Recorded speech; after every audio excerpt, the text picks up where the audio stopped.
sight of the unseen. So we'll read some of the Quran that will lead us into our subject matter.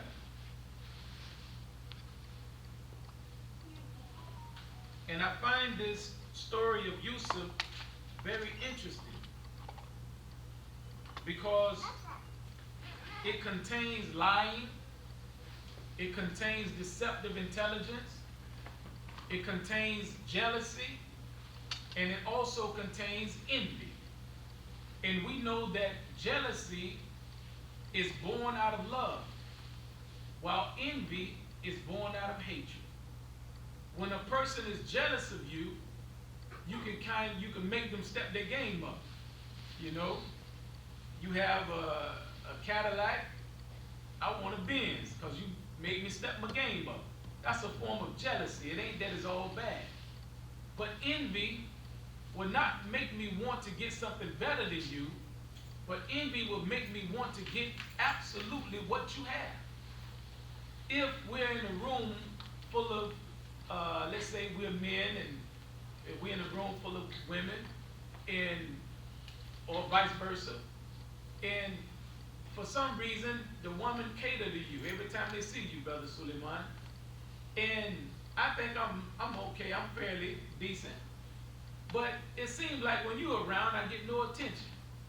So what I do, I set the stage for Brother Suleiman or Brother Solomon's failure. See? So I may put some drugs in your car. I may flatten your tires so you won't make it to the party in time.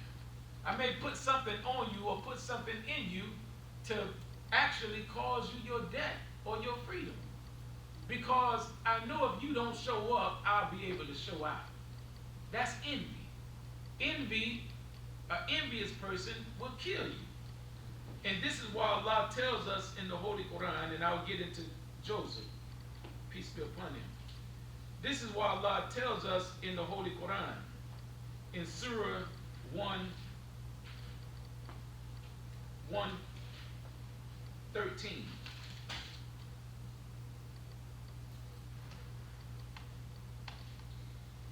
Allah says, Bismillah ar-Rahman ar-Rahim, wa min shari hasidin idha hasad. And from the mischief, well, let's go up.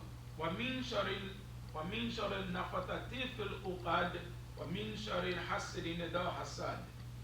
And we seek refuge from the mischief of those who practice secret arts and from the mischief of the envious one as he practiced envy. He didn't say we seek refuge with Allah from the envious one when he envied.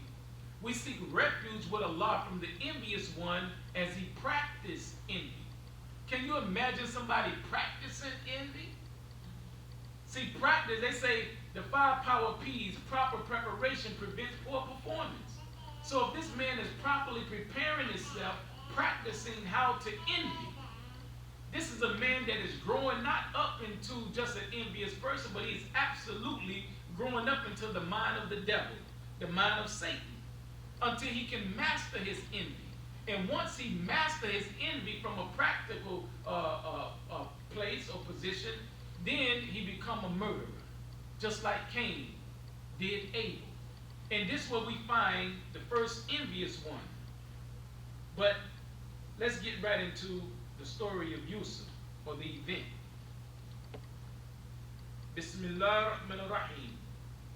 In the name of Allah, the Beneficent, the Most Merciful, Alif Lam Ra. There are the symbols or verses of the perspicuous book. We have sent it down, talking about the Quran, as an Arabic Quran, in order that you may learn wisdom. We do relate unto you the most beautiful of stories, and that we reveal to thee this portion of the Quran. Before this, thou too was among those who knew it not. Now here it is. Behold, Joseph said to his father, O my father, I did see 11 stars, and the sun and the moon. I saw them prostrate themselves to me, said the father. Now the father replied, my dear little son, relate not thy vision to thy brothers, lest they concoct a plot against thee. For Satan is to man an avowed enemy. Now here it is. Joseph go to his father and disclose to his father his vision. You know, it's like going to one of your friends and telling them your vision. You say, man, I really want to become this great rap artist, man. And, I think I got some skills. But there's always somebody there to kill your spirit, to kill your drive, you see, to kill your desire. And so he went to his father and said, I had a vision of 11 stars bowing down to me. And I had a vision of the sun and the moon doing the same thing. Then his father said, my little son, convey not this dream to your brothers. Now, why would a father tell a son not to convey his dreams to his brothers unless his father knew the heart of his brothers? See?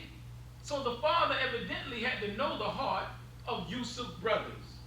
So he told him, or he forbade him, not to share his vision with his brothers, because they may concoct a plot, or they will concoct a plot against thee, for Satan is to man an avowed enemy. Thus will thy Lord choose thee. Now he unveiling the dream. Thus will thy Lord choose thee and teach thee the interpretation of stories and events, and perfect his favor to thee, and to the posterity of Jacob or Jacob, even as he preferred it to the fathers Abraham and Isaac aforetime. For the Lord is full of knowledge and wisdom. Now, Jacob is telling his son that God had found favor on him. But there was a problem here. That Joseph was favored by his father. He was the favorite by his father. And God favored Joseph. And just like us, when we have children, and we favor one of our children over the other one, these children not dumb. They know if you treating them different than you treating their brothers and sisters. They not asleep. So you may say, why you don't act like your brother? Dangerous point. Why you don't do like your sister? Dangerous point. See? You're so dumb. You're not as smart as your brother. You're not as smart as your sister. Dangerous point. So now the child start looking at the father. Start looking at the mother a little awkward-eyed. Why? Because she's favoring, or he's favoring the other child more than he's favoring, or she's favoring me.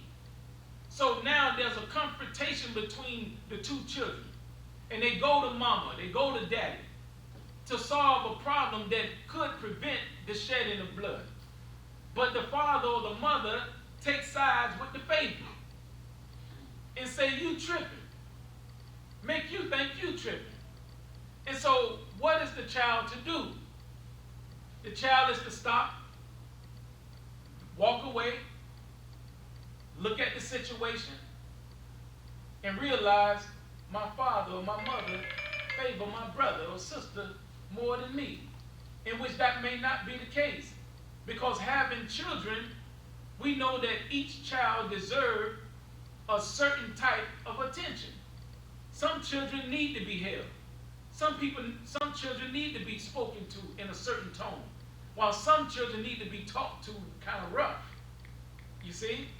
Like I had a brother who was no longer with us, but he was a rough child. He was a rough dude. When he come in the neighborhood, they empty their pockets. He was rough. But when he's home, you couldn't tell he yes ma'am and no ma'am and yes sir and no sir. But when you go out into the streets,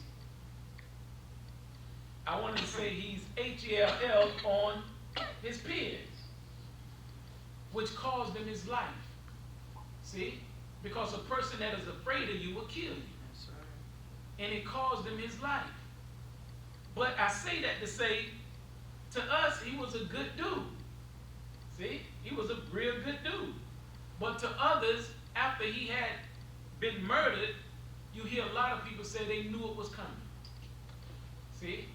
But my mother, she showed a certain type of attention towards him. Why? Because she seen a lot of her in him. See? The part we got from our mother was this loving woman. But my mother was a fighter. I remember when I was in prison, a man said, "Hey man, who your mom and dad is?" And I told him, and he said, "Man, your mom used to beat the hell out of me." My mom was a fighter. She had to fight.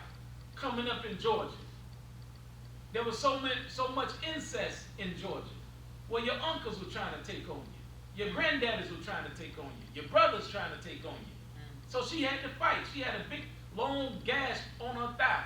And I asked her one day, I'd never seen my mama's thighs before. But I walked in the room one day and she had some shorts on, had, her thigh was slightly showing. And I said, "Mom, where you get that cut from?" And she told me her uncle. And she beat the devil out of uncle. See? So she had to fight.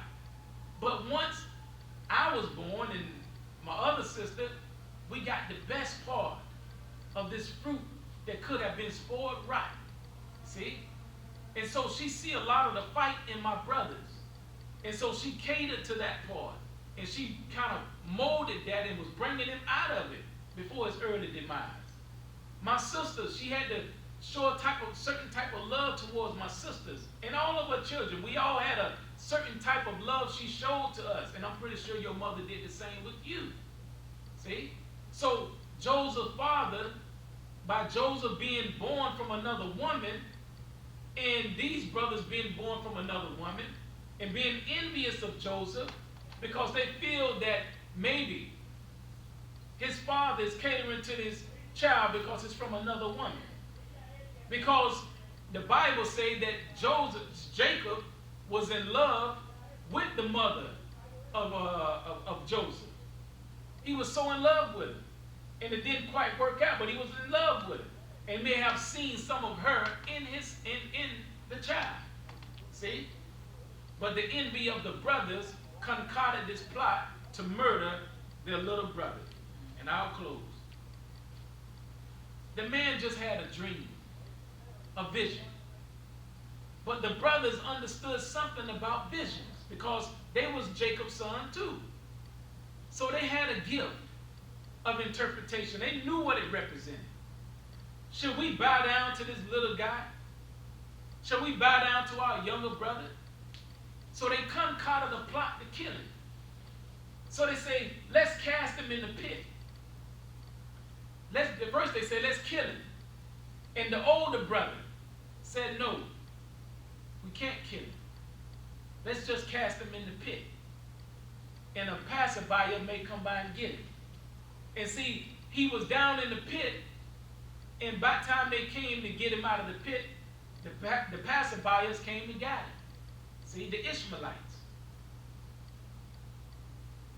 I'm going to jump hurdles. Because I want us to get the meat of why they cast this young man